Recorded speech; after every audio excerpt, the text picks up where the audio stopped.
What's good, everyone, and welcome back to another reaction video. Today we're reacting to Game Theory. The Minecraft Sniffer is more important than you think. And remember how I said during my last reaction video I was going to listen to United Breaks Guitars? Honestly, I think 2009 had like the best music around the 2000s. I mean, I already knew that, but way to solidify it. Way to make it solidified. Because, that was the best country diss track I ever heard. And I like country. I don't really hear a lot of country diss tracks, I'll admit. So that was a first, but yeah. It sounded like a country song, at least to me. But yeah, it was a good song. It was a very passive-aggressive country song, in my opinion. And I do like it. It did seem really good. You do not know how many results came in for just that one song title. There was a lot. What is the Sniffer? This fascinating creature looks vastly different than any other creature we've ever seen on this earth. Once thought an extinct creature, the Sniffer's eggs were excavated from a warm ocean ruin, allowing us to enjoy these ancient creatures today. Wait, did you say ancient? Oh, buddy, you know what that means. Ah.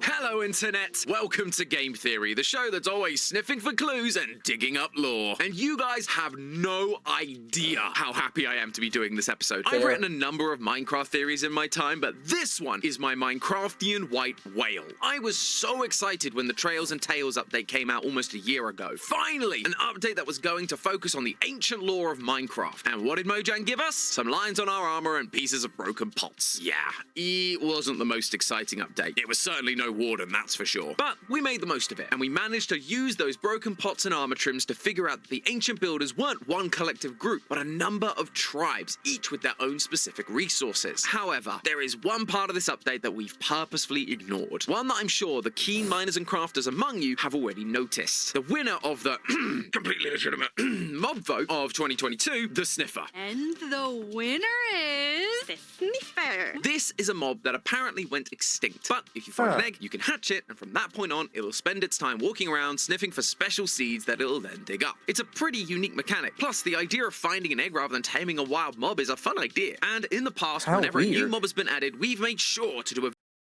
That's a weird one. Why an egg? That's weird. Video covering it as soon as possible. So why, after almost a year, is there no video on this adorable thick boy? Well, because despite me trying over and over and over again, I couldn't figure out where it fits into the lore that we've been building for the past 4 years. I knew it had to fit in somewhere, because Mojang were really keen on using one specific word during its reveal. Players can hatch this ancient mob and help it thrive. We also believe it has ancient knowledge to share. Look at them. They're practically mocking me. But no more, because after almost a year of driving myself insane, much like a snifflet hatching from an egg, I finally cracked it. I figured out what the ancient mysteries this dump truck of a mob is hiding. So grab your excavation brushes, friends. It's time to uncover the lost history of the Minecraft Sniffer. What, is it like a weird hybrid creation made by the ancient builders that uses like a previous extinct animal and uses the power of nature and whatnot to just make it, while mixing it with other mobs? If I get this right, and I have not seen this video, I'm being honest right now, I'm gonna lose it. Let's start with finding these dang things. The only way to get your hands on a Sniffer is to find one of their eggs buried in suspicious sand. Specifically, suspicious sand that you find in warm ocean ruins. These ruins belong to the fisherman tribe of ancient builders, as shown by the angular pottery sherd that you can also find in the suspicious sand of these ruins. We've discussed these guys many times before on this channel. They would go on to cause the sea levels to rise, eventually flooding their tribe and leaving nothing behind but ocean monuments and these small ruins. But there are actually two other sherds that you can find from this tribe of fishermen, and one of them is especially interesting for our purposes today. It's called the snort sherd, and on it we find a familiar creature, the Sniffer. This proves that Mojang calling this thing an ancient mob was absolutely on purpose, because the existence of this sherd tells us that the Sniffer was alive at the same time as the ancient builder fisherman tribe, as they were the ones who carved these images into the pots. But of course, this episode isn't just about proving they coexisted. We need to figure out why they coexisted. Sniffers aren't exactly known for catching fish. So, what use would they have been to a tribe of fishermen? Well, it turns out there are a couple of reasons. The first one is simple. As I mentioned earlier, the Sniffer's main mechanic is to, well, sniff. By sniffing, they find things buried in the ground and they can dig them up. Kind of like truffle pigs, but instead of a tasty topping for your chips... Sorry, fries. The Sniffer instead digs up special seeds. That's right. The British equivalent of fries is chips. Oh man, I can't believe I forgot about that. It was fish and chips, which was, I think, chicken and fries or something like that. Ugh. How much this kind of stuff confuses me. You have no idea how much. Flower seeds and pitcher plant seeds. These flowers honestly don't serve much purpose. They can be used to make dyes and they make nice decoration, but they aren't particularly useful, especially given how hard they are to get. However, there is one more use for the torch flower specifically, something that would be useful for the fisherman tribe. By mixing torch flower into a suspicious stew recipe, you create a stew that gives you the night vision effect. Night vision is especially useful if you're wanting to explore ocean monuments, and as the water levels begin to rise for the warm ocean and the neighboring cold ocean tribes, this would become a must-have ability. That cold ocean tribe, a tribe of pirates, would eventually be sent out to find the ingredients for a conduit, an item that would also give the tribes night vision as well as underwater breathing. But in the meantime, the suspicious stew would take care of at least one of those issues. And what do we find on the sunken ships that belong to that tribe of pirates? That's right, suspicious stew. Though that isn't the only thing we can learn from these special plants. I mean, it'd be a bit weird for Mojang to introduce 2 new plants and for only one of them to be actually useful. I felt kind of bad for the pitcher plant. So, in classic Minecraft fashion, I kept digging. And in doing so, I struck gold. Or diamonds. Or is it netherite? But just like the mobs in the game, a lot of the plants from the overworld tend to be related to real-world plants, like roses, sunflowers, tulips. You get the idea. So, I took a look at what the real-world counterparts are for the torch flower and the pitcher plant. The pitcher plant is easy enough because it's just a plant that exists, though there are many varieties. Torch flowers, on the other hand, don't exist. At least not by that name. They resemble the Niphophea genus, commonly known as the red hot poker or torch plant. I mean, come on, it's not rocket science. I think we can pretty much call that one confirmed. Both plants are native to the tropical and southern parts of the African continent, with torch plants mostly being in the mountainous south and varieties of pitcher plants being found in both Madagascar and the Seychelles. And this actually lines... That's kind of interesting, actually. But the way these flowers are made, and if they're supposed to be similar to their real-world counterpart, doesn't that mean it shouldn't be part of the Warrior tribe? Lines up with what we see in Minecraft. There's one more warm ocean pottery sherd that we are yet to talk about, and this one is called Shelter. It depicts an acacia tree, a type of tree that grows in the savanna biomes of the overworld, but they also grow in tropical regions like Africa, meaning that before they eventually flooded... Okay, so those plants appear in savanna. The fisherman tribe lived in a savanna-style biome near an ocean to allow for fishing, but also tropical enough in climate to allow the torch flower, pitcher plants, and acacia trees to grow. And opening the door to their African inspirations also revealed another important detail about these plants. While they may not actually give you night vision in real life, in indigenous cultures, they were used as medicine. The pitcher plant was used to help with things like constipation, urinary tract infections, even diabetes, while the torch flower has been used to treat malaria, hepatitis B, eczema, female infertility, and a bunch more. These types of medicinal plants were used specifically by traditional healers known as Yin-Yang, and people would travel 4 miles just for a chance to receive medical care from them, which means the warm ocean tribe wasn't just a tribe of fishermen, they were also a tribe of Yin-Yang, and so would use the Sniffer to find the seeds for these medicinal plants. They then used them as a source of night vision in their suspicious stews for their explorers, or to heal any ancient builder that needed help with their recent zombie bite. right. This is why the Sniffers are depicted on their pottery sherds. Much like fishing, they were a cornerstone of their society. And that's why all these years Getting Water Tribe vibes here. So basically, they lived in savanna biomes where the water there was warm and it allowed all these types of plants to grow that they can use. But they're not just a water tribe, they're a water healer tribe. Interesting. Does that mean that the others have something kind of similar to that? Interesting.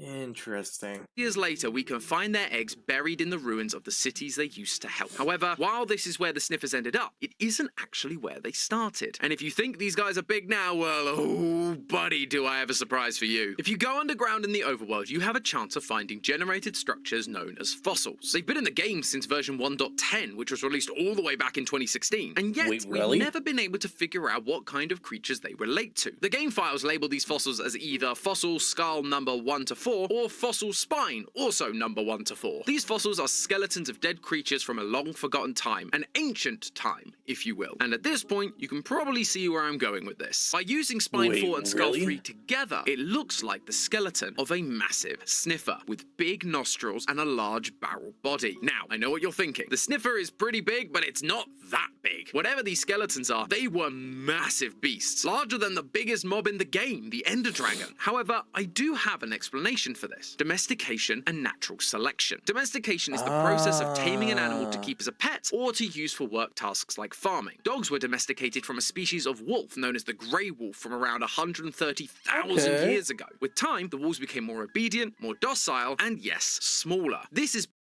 Okay, this is making sense. This is actually adding up. Yeah, this is adding up pretty well. because the smaller the creature, the easier it is to control and the less likely it is to overpower you. And so humans would specifically breed the smaller ones in order to pass down that trait. This is likely what happened to the sniffer. The smaller ones were tamed and chosen to breed because, let's be honest, it's going to be pretty hard to keep control of a beast whose body alone is 5 meters tall. For reference, that's the total height of a giraffe. You make one of these things angry and it's going to stomp you out of existence. Now, natural selection and domestication takes a long time. To get the size difference between the sniffer fossil and the sniffer we have today, it would have taken thousands upon thousands of years. And that's something we haven't actually talked about when covering the ancient builders. Normally, for the sake of keeping these Minecraft theories clear and concise, we tend to put all the events in quick succession. We go from the ancient builders going back in time to saving the world to dooming the world to dying out, all within 25 minutes. But what we've never talked about is how long each of those eras took. For this example, the fisherman tribe created a bunch of greenhouse gases that caused the water levels to rise, and eventually they all drowned. It sounds like it happened very quickly, but yeah, but in actuality, if one actually knows about the subject, you would know that would take years. How long? Well, that kind of depends on numerous things. It could be 1,000, it could be 100, 100,000, and so on and so forth.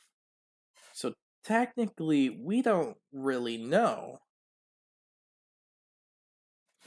But giant monuments aren't suddenly submerged overnight. From 1880 to 2022, sea levels have only risen 8 to 9 inches, or about 20 to 23 centimeters. In 140 years, the water hasn't risen enough to drown a city. However, given enough time, it very well could. Current predictions are that in the next 2,000 years, sea levels are likely to rise between 2 to 3 meters or 6.5 to 10 feet if temperatures go up by the expected 1.5 degrees Celsius or 2.7 degrees Fahrenheit. That is definitely going to put some of our cities underwater, but an ocean monument is 28 meters tall. For those to be underwater, it would mean temperatures rising by about 5 degrees Celsius or 9 degrees Fahrenheit, and even then, it would still take 10,000 years based on most predictions. And that would be the perfect amount of time for the ancient builders to breed the sniffers to be smaller and more manageable like we see today. There's just one teeny tiny flaw in this otherwise perfect solution. You can't find these particular fossils in the warm ocean biomes. You find them in the deserts. So far, everything has been connecting them to the warm ocean tribe. So why would their giant skeletons be found in a different biome? Well, as it usually does, it comes back to the troublemakers of the ancient builder world, the desert tribe, the scientists who dared to push the boundaries of the world they lived in. Warm oceans are typically found next to deserts due to them sharing the same climate, making these tribes neighbors, likely sharing resources and technology, which would come in handy when the desert tribe began experimenting with potions that could help them breathe underwater. The desert tribe were also the ones who eventually crossed over into the nether, trying to find a solution for the rising oceans that their neighbors had caused. And this is where I believe the final piece of the Sniffer puzzle falls into place. Take a look at the Sniffer again. Notice its colors. Animals typically adapt to their environment, and one way this happens is by changing the color of their skin or fur to better blend in with their surroundings. This again happens through natural selection. The animals that blend in are much Yeah, I know about natural selection.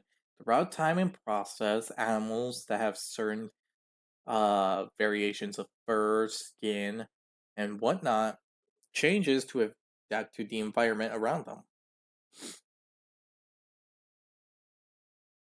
One being a certain moth that changed from being pure white in color to pure black with white dots to match the environment that it's around and mostly the trees that it's around itself. Like rabbits who adapt to the environment of the snow, which their fur turns white, and they use that white fur to blend in so that they don't get found by predators. much more likely to survive, allowing them to mate and pass on those colourful genes. But the Sniffer's colours don't blend in with any overworld biome. The red and teal stick out like a sore thumb against the various greens, blues, and yellows. But you know what they do blend in with? The colours of the nether. Specifically, the red netherrack and teal warped nylium of the warped forest biome. And this is where I believe the Sniffer originally came from. Nylium is the nether's version of mycelium, and mycelium is a mass of branched wires that connect fungi together. So, nylium is a fungus, or at least part of one, which would explain why the Sniffer's back is a different colour from its body. We see this kind of thing happen with animals like sloths, whose fur changes colour due to the algae growing in it, which just so happens to work as the perfect camouflage. The Sniffer evolved its red fur to blend in with the netherrack of the nether, and then, while living in the warped forests, the warped nylium fungus spread and attached itself to the Sniffer's fur, helping it blend in even more. The nether might... Okay, so my first theory wasn't an experiment, but it was taken as experimentations, I guess? I don't know. But I was kind of right about the whole merging of also plant and explain the whole animal. 6 legs thing. Most overworld passive mobs are based on real-world animals, but there are no mammals with 6 legs. It's just not how they're built. However, mobs in the Nether like to break this rule of realism. We've got walking pigs, giant ghosts, and passive mobs like the Strider, and just look at them. They are far from normal. A creature with 6 legs would feel right at home here. But the final nail in the Sniffer's giant coffin comes back to the fossils. They don't just generate in the overworld, they also generate in the Nether's soul sand valleys. These fossils are specifically of different parts of the body. Rather than spines and skulls, we have rib cages of varying sizes, which could relate back to our giant Sniffer. After all, animals of the same species often come in a variety of sizes. But there is one fossil that is different. Fossil 2 is labelled as a horizontal sternum. The sternum is a T-shaped flat bone that in mammals sits at the front of the rib cage, and it is the missing piece of our puzzle. When you place this sternum into the spine 4 that we found in the overworld, the spine and ribcage of the Sniffer, it fits perfectly. These are the bones of the same creature, meaning the Sniffer had to, at some point, be in the Nether. So, if the Nether is their rightful home based on their colour, physiology, and fossils, why aren't there any seeds for them to dig up? The Sniffer's only function is to dig for torchflower and pitcher plant seeds, but if you take a Sniffer back to the Nether, they won't dig up anything, even if you place down more grass blocks. These seeds don't exist here, or maybe it's that they don't exist here anymore.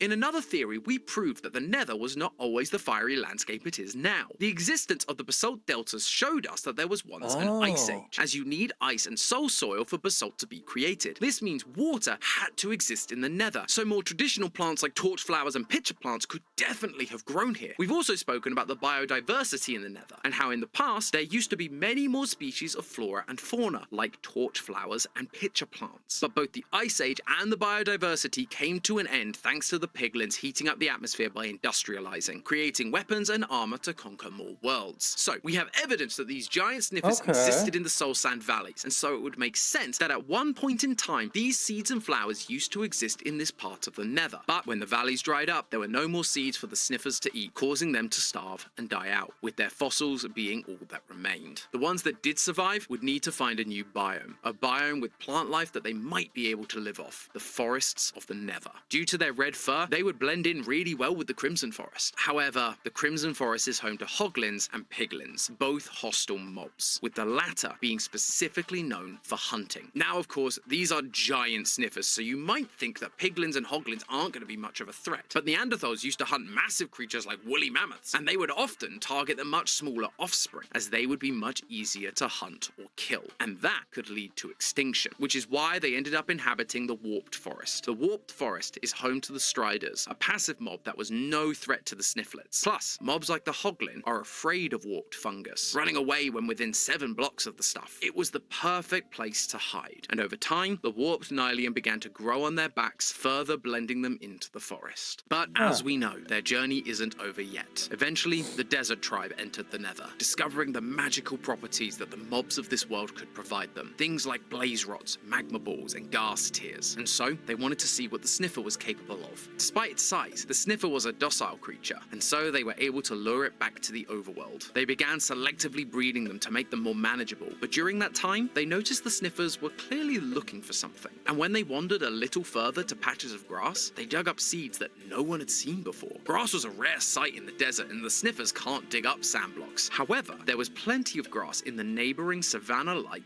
warm ocean biome. So the Desert Tribe gave the Sniffers to their neighbors, the fishermen, to allow the Sniffers to find more seeds and maybe find a use for them. They lived close to the water and had the right conditions for these plants to grow. And when they did, the fishermen began to experiment with them, learning of their medicinal and night vision properties, allowing them to create stews that would aid them in their efforts to see deep into the water as they fished, or create medicines to heal their wounds. The tribe became more than just fishermen. They were now a tribe of healers. Sadly though, these advances didn't stop the rising tides, and while the fishermen and healers would eventually turn into the drowned that we know today, with their knowledge of the plant's healing properties lost to time, the Sniffers weren't so lucky. They didn't transform into something else. They just drowned, leaving just a few eggs buried in the sand for us to find many years later. So, if you do find a Sniffer, be kind to it, because now you know all the pain and suffering its ancestors went through, just so you could have a nice looking houseplant. And with that, I'm going to call this white whale officially conquered. But hey, instead of spending a bunch of time looking for Sniffer eggs or buried treasure... Okay, no. Yes. Yep, it's what I thought. But yeah. This was an interesting one. I didn't really think I would learn something about the Sniffers in Minecraft. I don't think anyone would have expected that, but we did. And I have to say, it's pretty interesting to know how they fit into the whole lore of Minecraft. I think that's pretty interesting of them to, that is the creators of Minecraft to do. Also, it kind of does solve the whole bone thing, now that I think about it.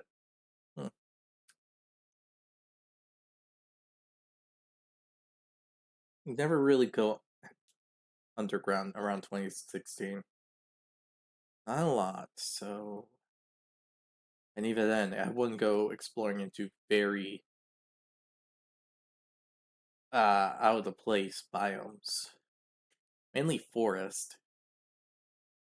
And extreme hills. And savannas. But never in the desert. Might have to do that more often. Anyway, I hope you all enjoyed this video. If you did, hit the like button down below. Hit the subscribe button to support the channel, support the content provided, and so on and so forth. Hit the notification button to be notified immediately when a new video comes out.